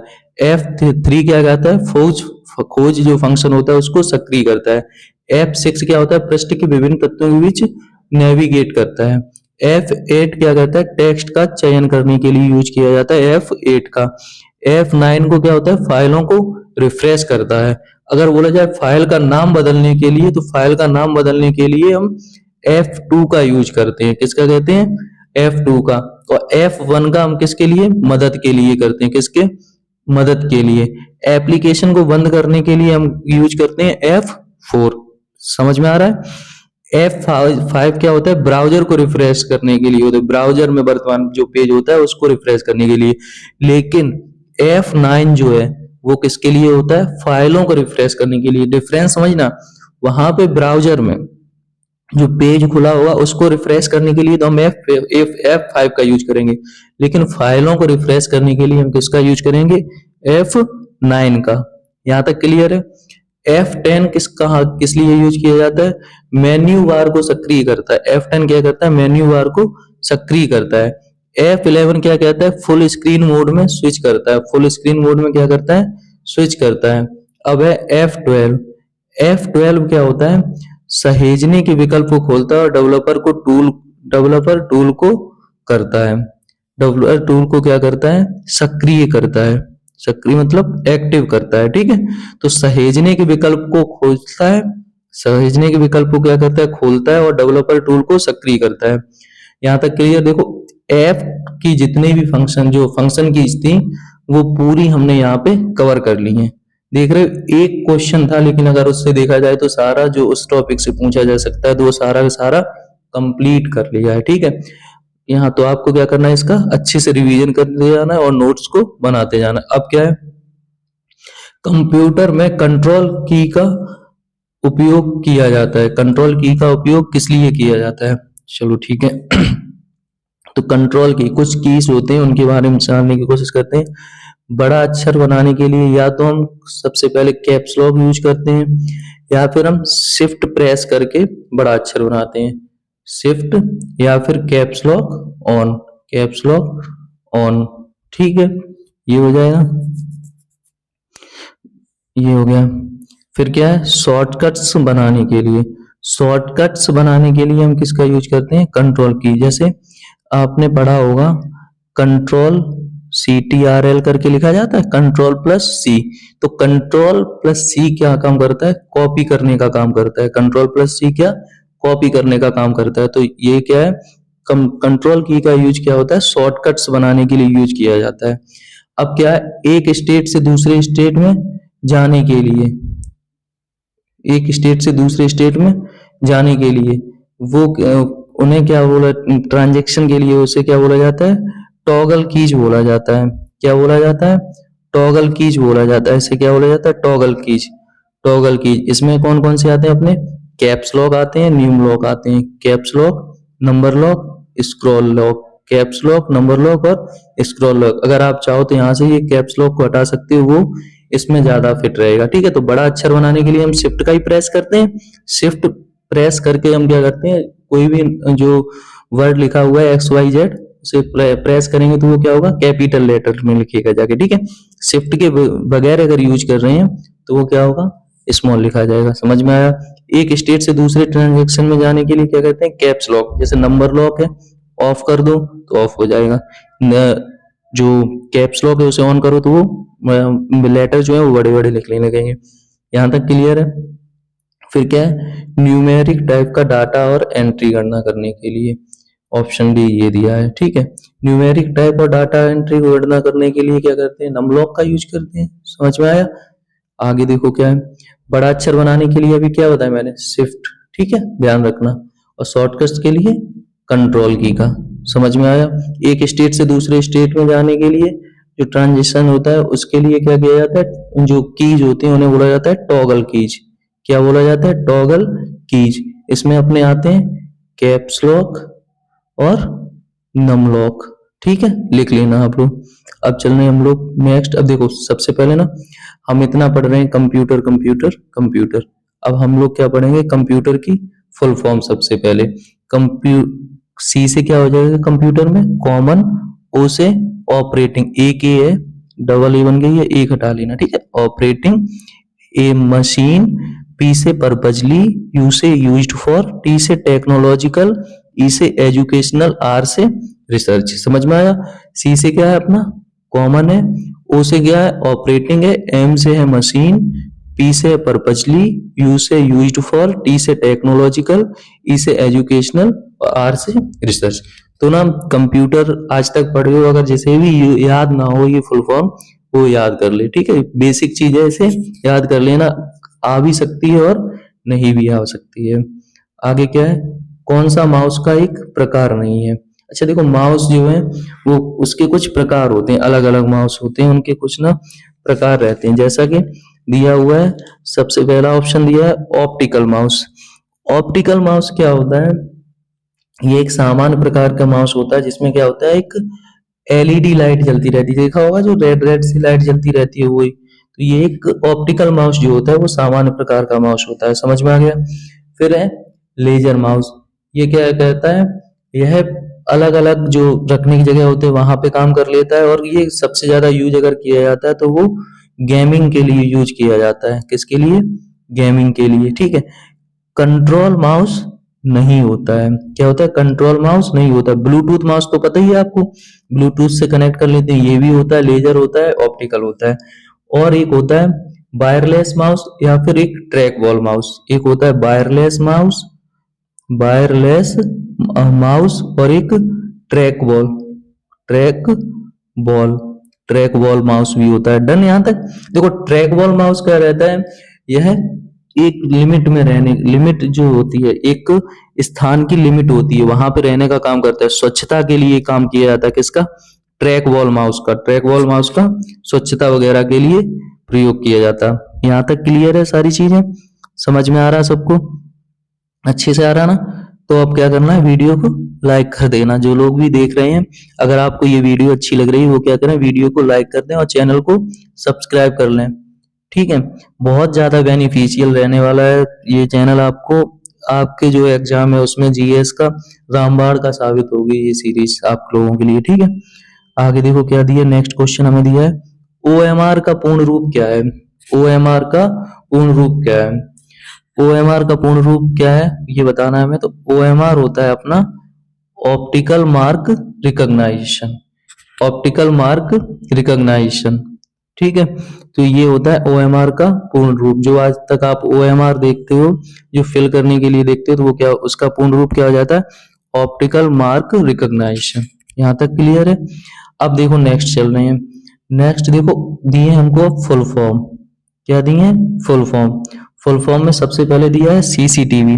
सीसीटीवी क्या होता है, क्लोज्ड सर्किट टेलीविजन। सीसीटीवी क्या होता है, क्लोज्ड सर्किट टेलीविजन। जेपीईजी एक वर्ड पढ़ा होगा, उसे बोलते हैं joint photographic experts group. Joint photographic experts group. याद करते जाना फुल फॉर्म्स जो है जितनी, बहुत ज्यादा यूजफुल है सारी फॉर्म्स, और हर एक कोई ना कोई किसी ना किसी एग्जाम में पूछी गई है। पीडीएफ जो रहती है वो पोर्टेबल डॉक्यूमेंट फॉर्मेट। पीडीएफ क्या रहती है, पोर्टेबल डॉक्यूमेंट फॉर्मेट। यूएसबी क्या रहता है, यूनिवर्सल सीरियल बस। यूएसबी क्या रहती है, यूनिवर्सल सीरियल बस। अब है एचडीएमआई। एचडीएमआई क्या होती है, high definition multimedia interface port. High definition multimedia interface port. I upon O करके लिखा होता है input output port. Input output port क्या होता है, आई ओ। सीपीयू क्या होता है, सेंट्रल प्रोसेसिंग यूनिट होता है।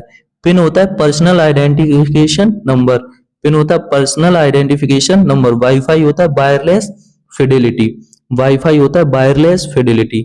यहाँ तक क्लियर सारी चीजें, समझ में आया। स्क्रीनशॉट लेना और इसे लिख लेना अच्छे से।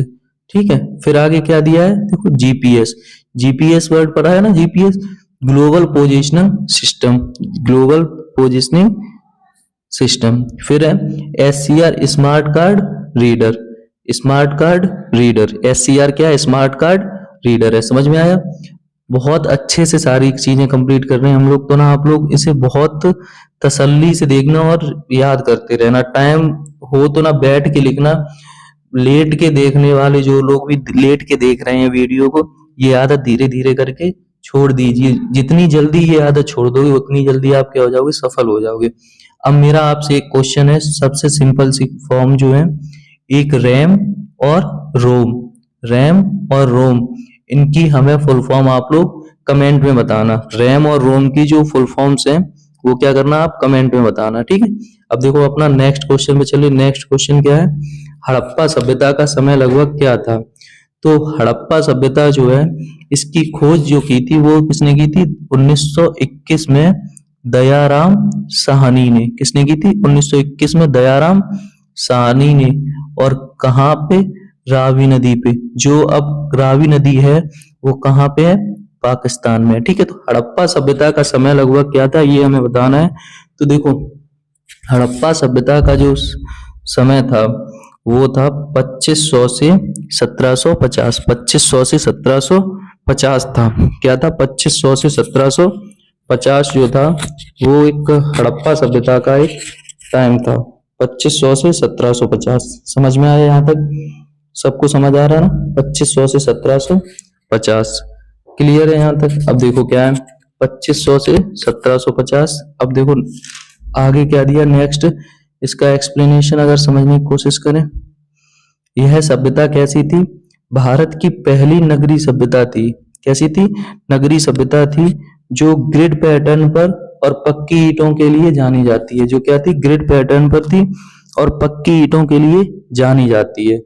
तो यह भारत की पहली नगरीय सभ्यता थी जो ग्रिड पैटर्न और पक्की ईंटों के लिए। अगर बोले नगरीय सभ्यता कौन सी थी तो अपनी हड़प्पा सभ्यता थी। समझ में आ रहा? अब और क्या सभ्यता से क्वेश्चन बनते हैं। जॉन मार्शल ने सबसे पहले सिंधु घाटी सभ्यता शब्द का सर्वप्रथम उपयोग किया था। जॉन मार्शल जो थे उन्होंने क्या किया था? सिंधु घाटी सभ्यता शब्द का सर्वप्रथम उपयोग किया था। फिर अमलानंद घोष पहले पुरातत्ववेत्ता थे जिन्होंने प्राचीन हड़प्पा और पूर्ण विकसित हड़प्पा संस्कृत शब्द को पहचाना। अमलानंद घोष जो थे वो पहले पुरातत्ववेत्ता थे जिन्होंने प्राचीन हड़प्पा और पूर्ण विकसित हड़प्पा संस्कृत शब्द को पहचाना। लोथल गुजरात में पाए सभी दांत के तराजू पर लगभग 1.6 मिलीमीटर का सबसे छोटा भाग दिखाया गया है। मतलब लोथल जो गुजरात में हाथी के जो दांत पाए गए हैं उनके तराजू पर लगभग 1.6 मिलीमीटर का क्या बताया गया हमें? सबसे छोटा भाग दिखाया गया है दांत का। सोचो 1.6। ठीक है, तो ये है। अगर बोला जाए हड़प्पा सभ्यता क्या थी? भारत की पहली नगरीय सभ्यता थी जो ग्रिड पैटर्न और पक्की ईंटों पर आधारित थी। समझ में आ गया है? यहाँ तक क्लियर है ना? अब देखो क्या है, इससे क्वेश्चन और बनते हैं और देख लो आप लोग। जैसे क्वेश्चन क्या रहता है, अगर और बताना चाहें क्वेश्चन एक्स्ट्रा, जैसे एक जगह है आमरी। आमरी की जो खोज करी थी वो एनजी मजूमदार ने की थी। ये आज तक नहीं किसी ने पढ़ी है और ना शायद किसी ने पढ़ाई होगी आमरी। इसकी खोज जो हुई थी वो 1929 से 30 के बीच में हुई थी। 1929 से 30 के बीच में। किस नदी के किनारे हुई थी? तो सिंधु नदी के किनारे हुई थी। क्या हुई थी? सिंधु नदी के किनारे हुई थी। सुनते जाना, राइटिंग शायद ना समझ आ रहा हो लेकिन सुनते जाना सारी चीजें। ठीक है, आमरी की जो खोज करी थी वो एनजी मजूमदार ने की थी। ठीक है, कब की थी? 1929 से 29 1929 से 30 तक सिंधु नदी के तट पे हुई थी। सिंधु नदी के तट पर हुई थी। समझ में आया? अगर बोला जाए आमरी से मिला क्या है तो हिरण के अवशेष। किसके अवशेष मिले हैं? हिरण के अवशेष जो हैं, हिरण के अवशेष जो हैं वो कहाँ से मिले हैं? आमरी से मिले हैं। लिखते जाना, बोल रहे हैं। ऐसा तो है नहीं कि आप लोग अगर कंपटीशन की तैयारी कर रहे हो तो आप लोग लिख ना पाते हो। तो क्या करना, देखो ज्यादातर चीजें लिखी हैं, कुछ चीजें जैसे नहीं लिखी हैं तो वो क्या है आप लोगों को हम बोल के बता रहे हैं। आमरी जो एक जगह है वो उसकी जो खोज की थी वो एनजी मजूमदार ने की थी 1929 और 1930 के समय पे सिंधु नदी पे हुई थी। और यहाँ पे क्या मिले थे? हिरण के अवशेष मिले थे। क्या मिले थे? हिरण के अवशेष। ठीक है, एक तो ये हो गया। फिर है हड़प्पा सभ्यता का समय क्या था? लगभग 2500 से 1750। यहाँ तक क्लियर हो गया? समझ में आया? नोट कर लेना ये चीज। ठीक है, फिर अब भारतीय पुरातत्व सर्वेक्षण विभाग की स्थापना कब हुई? अब देखो ये क्वेश्चन बहुत ही ज्यादा फेमस है। भारतीय पुरातत्व सर्वेक्षण विभाग की स्थापना कब हुई? ऐसा मैंने कल भी बताया था। एक भारतीय पुरातत्व सर्वेक्षण विभाग की स्थापना जो हुई थी वो 1861 में हुई थी। 1861 में हुई थी। ठीक है, अब फिर 1885 में क्या हुआ था जब 1885 लिखी हुई है? सबसे पहले ये जो है सन लिखी हुई है इनके भी जानने की कोशिश करना। ठीक है, भारतीय पुरातत्व सर्वेक्षण विभाग की जो स्थापना हुई थी वो 1861 में हुई थी। अगर बोला जाए इसके पिता जो हैं वो मैंने कल बताए थे। कौन थे? Alexander Cunningham. कौन थे? Alexander Cunningham. Alexander Cunningham. Alexander Cunningham क्या थे? इसके पिता थे। समझ में आया? ठीक है, ये किस मंत्रालय के अंतर्गत आता है? तो ये संस्कृति मंत्रालय के अंतर्गत आता है। किसके अंतर्गत आता है? संस्कृति मंत्रालय के। डन है। ठीक। 1885 में क्या हुआ था? देखो 1885 में इंडियन नेशनल कांग्रेस की स्थापना करी गई थी। इंडियन नेशनल कांग्रेस की स्थापना करी गई थी 1885 में। और 1861 में क्या हुआ था? भारतीय पुरातत्व सर्वेक्षण विभाग की स्थापना हुई थी, जिसके जो जनक या पुरातत्व के पिता अलेक्जेंडर कनिंघम को माना जाता है। और किस मंत्रालय के अंतर्गत अगर आता है तो बोला जाए तो संस्कृति मंत्रालय। अगर बोला जाए भारतीय सर्वेक्षण विभाग का हेडक्वार्टर कहाँ पे? ये क्वेश्चन छूट गया है, तो क्या है? न्यू दिल्ली में। कहाँ पे? न्यू दिल्ली में। ठीक है। 1947 में अपना देश आजाद हुआ था, 15 अगस्त 1947। 1950 में 26 जनवरी 1950 को क्या हुआ था? हमारा देश का जो संविधान था वो बन के तैयार हुआ था, टोटल 2 वर्ष 11 माह 18 दिन में। ठीक है। तो ये सब याद करते जाना आप लोग। ठीक है। बहुत अच्छा प्रैक्टिस सेट रहने वाला है। ठीक है। और ना इतनी अच्छे से चीजें कंप्लीट कराने की कोशिश करी है, तो वो ना इस पे थोड़ा ध्यान देना और मेरी मेहनत को अपने लायक से बताना कि ना ये मेरी मेहनत सही थी या नहीं थी। ठीक है। अब चल रहे हैं हम अपने नेक्स्ट क्वेश्चन पे। क्या है? निम्न में सबसे पुराना वेद है। सबसे पुराना वेद है। अच्छा देखो वेद क्या होता है? सबसे पहले तो ये पता होना चाहिए कि देखो वेद शब्द क्या होता है। वेद का अर्थ होता है ज्ञान। वेद का अर्थ क्या होता है? ज्ञान। समझ में आया? वेद का अर्थ क्या होता है? ज्ञान। ठीक है। वेद जो है, वैदिक काल जो है वो 2 भाग में विभाजित था, एक ऋग्वैदिक था और एक उत्तर वैदिक था। ऋग्वैदिक था और एक उत्तर वैदिक था। तो ये था वेद। तो वेद का अर्थ क्या होता है? ज्ञान। तो अगर हमसे बोला जाए जो वेद है सबसे पुराना, वो कौन सा है? अपना ऋग्वेद है। कौन सा है? ऋग्वेद है। ऋग्वेद क्या है? सबसे ज्यादा पुराना वेद है। ध्यान रखना, ऋग्वेद जो है वो क्या है? सबसे पुराना वेद। और सबसे नया वेद अपना कौन सा है? सबसे नया वेद है वो है अथर्ववेद। कौन सा है? अथर्ववेद। अगर बोला जाए सबसे नया है, क्या है? सबसे नया है। और अथर्ववेद अगर जाना जाता है तो वो जादू टोना के लिए जाना जाता है। जादू टोना से संबंधित अगर कोई वेद है तो वो कौन सा है? अपना अथर्ववेद है। अथर्ववेद किससे संबंधित है? जादू टोना से संबंधित। अथर्ववेद किससे संबंधित है? जादू टोना से। ठीक है। ऋग्वेद क्या है? सबसे पुराना वेद है। ऋग्वेद कैसा है? सबसे पुराना वेद है। इसमें क्या रहता है? 10 मंडल रहते हैं। ठीक है। ये आगे डिटेल में लिखे हुए हैं, उसमें बता देंगे। फिर अब अपना आता है सामवेद। सामवेद किससे आता है? संगीत का अगर जनक बोला जाए, संगीत का जनक, तो वो क्या है? सामवेद है।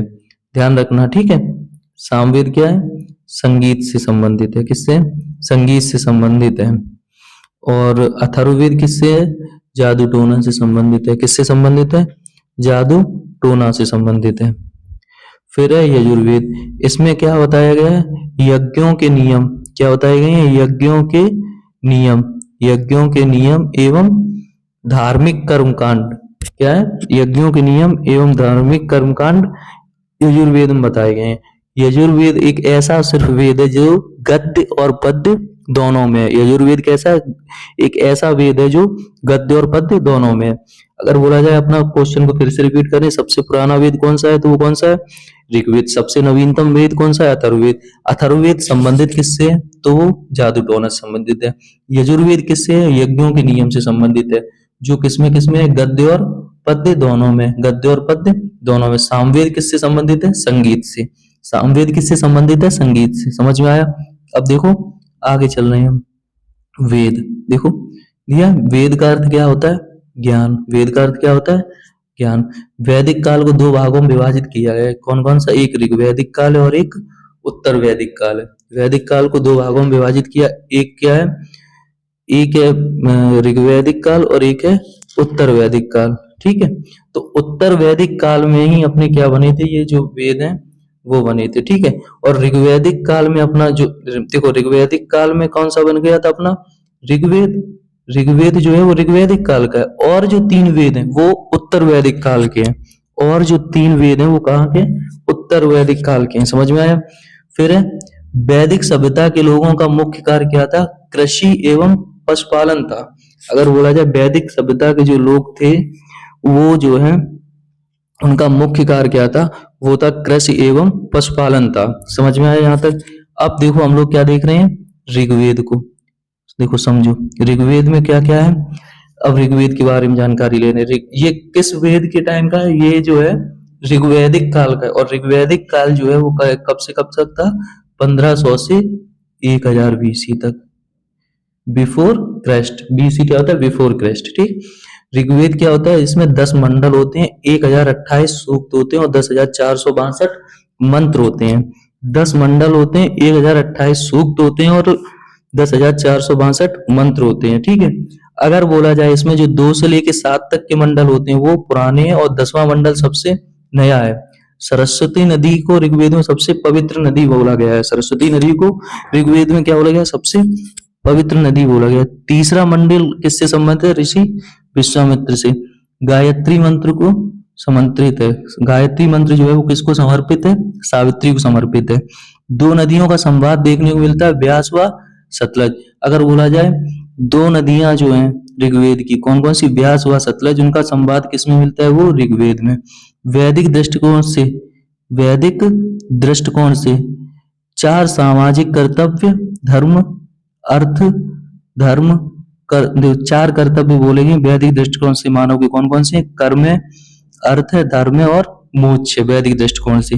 ऋग्वेद में 5 सूक्त कहलाते हैं जिन्हें पंच सूक्तम कहते हैं। सबसे पहला है पुरुष, फिर है विष्णु, फिर है नासदीय, फिर स्त्री सूक्त है, फिर है अग्नि सूक्त। पुरुष है, विष्णु है, नासदीय है, स्त्री सूक्त है और फिर अग्नि सूक्त है। कंप्लीट कर लेना। ये था अपना ऋग्वेद। फिर से दोबारा से देखो, ऋग्वेद में 10 मंडल हैं, 1028 सूक्त हैं और 10,462 हैं। ये शायद ही किसी ने पढ़ाया हो। 2 से 7 मंडल जो है वो सबसे पुराने और 10वां मंडल क्या है? नवीनतम है। इंपॉर्टेंट है, याद कर लेना। सरस्वती नदी को सबसे ज्यादा पवित्र नदी बोला गया है। सरस्वती नदी को सबसे पवित्र नदी बोला गया है। तीसरा मंडल जो है वो ऋषि विश्वामित्र से संबंधित है। तीसरा मंडल जो है वो किससे संबंधित है? ऋषि विश्वामित्र से। तीसरा मंडल किससे संबंधित है? ऋषि विश्वामित्र से। गायत्री मंत्र किसको संबंधित है? सावित्री को संबंधित है। अगर हो जाए ऋग्वेद में कौन सी 2 नदियों का संवाद देखने को मिलता है? तो वो व्यास व सतलुज का। व्यास व सतलुज का। वैदिक दृष्टिकोण से मानव के 4 सामाजिक कर्तव्य हैं। वो कौन कौन से? कौन कौन से? कर्म है, अर्थ है, धर्म है और मोक्ष है। वैदिक दृष्टिकोण से मानव के 4 सामाजिक कर्तव्य कौन कौन से? कर्म है, अर्थ है, धर्म है और मोक्ष है। ध्यान रखना ऋग्वेद में 5 सूक्त हैं जिन्हें पंच सूक्तम कहते हैं। पहला पुरुष सूक्त है, फिर विष्णु सूक्त है, फिर नासदेय है, फिर स्त्री सूक्त है, फिर अग्नि सूक्त है। कंप्लीट करने की कोशिश करिए ये चीजें इतने एक छोटे से वीडियो में। ठीक है। लोग वेद का एक अलग अलग टॉपिक लेके आते हैं, जो मैंने आपको एक ही वीडियो में इतने टॉपिक कराने की कोशिश करी है। ठीक है। और वो भी टाइप करके। आगे क्या है? सामवेद। अच्छा देखो, सामवेद क्या होता है? भारतीय संगीत का जनक कहा जाता है। यही कहा था, भारतीय संगीत का जनक क्या कहते हैं? सामवेद को कहते हैं। ठीक है। इसके पाठक को क्या कहते हैं? उद्गातात कहते हैं। इसके पाठक को क्या कहते हैं? उद्गातात कहते हैं। ठीक। और फिर क्या है इसमें? क्या ब्राह्मण जो है वो क्या? पंचविश है, जिसे तांड ब्राह्मण किया गया। इसके प्रवर्तक कौन थे? नारायण थे। प्रवर्तक कौन थे?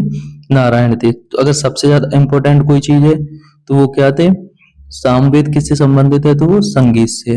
अब यजुर्वेद का देख ले रहे हैं। यजुर्वेद अपना क्या है? यज्ञों के नियमों एवं धर्म कांड का विवरण। यजुर्वेद में क्या बोला गया है? यज्ञों के नियम एवं धर्मकांड का विवरण दिया गया है। यह किसमें? गद्य एवं पद्य दोनों में। ब्राह्मण, तैत्तिरीय, शतपथ इसमें यजुर्वेद में है। उपवेद कौन सा है इसका? धनुर्वेद है। प्रवर्तक कौन है यजुर्वेद? विश्वामित्र। इसके पाठक के जो मंत्रों को पाठ करता है उसे अथर्वणीय कहा जाता है। पाठक को क्या कहा जाता है? अथर्वणीय कहा जाता है। तो यजुर्वेद में क्या है? यज्ञों के नियमों एवं धर्मकांड का विवरण है। गद्य एवं पद्य दोनों में। ब्राह्मण, तैत्तिरीय, शतपथ है। उपवेद धनुर्वेद है। प्रवर्तक विश्वामित्र है। पाठक को अथर्वणीय कहा जाता है। समझ में आया यहाँ तक? अब देखो क्या है? अथर्ववेद। ये है देखो सबसे नया वेद, सबसे नवीनतम वेद अगर वो है तो वो अथर्ववेद है। टोटल कितने अध्याय हैं? 20 है। संबंधित किससे है? जादू टोना से। ठीक है। और सभा एवं समितियां, प्रजापति की 2 पुत्रियां हैं। इसमें 730 से अधिक सूक्त। सभा एवं समितियां जो अथर्ववेद में है वो क्या? प्रजापति की 2 पुत्रियां हैं। याद रखना। इसमें 730 से अधिक सूक्त और लगभग 60,000 मंत्र हैं। अगर बोल जाए अथर्ववेद में मंत्र कितने हैं तो वो कितने हैं 60,000। अथर्ववेद में मंत्र कितने हैं 60,000 मंत्र हैं। समझ में आया? कोई दिक्कत तो नहीं यहाँ तक? सबको क्लियर हुआ ये सारी चीजें? ठीक है, तो ये था वेद से रिलेटेड पूरा जो हमने कंप्लीट कर लिया। शायद अब आगे नहीं है, यहाँ पे क्या हो रहा है, हमारी वीडियो कंप्लीट हो रही है। तो ना अब आप लोगों को क्या करना है, वीडियो को बताना है वीडियो है कैसी है आप लोगों को कमेंट में, और वीडियो को लाइक कर देना और चैनल को सब्सक्राइब कर लेना। चैनल को क्या कर लेना, चैनल को सब्सक्राइब कर लेना।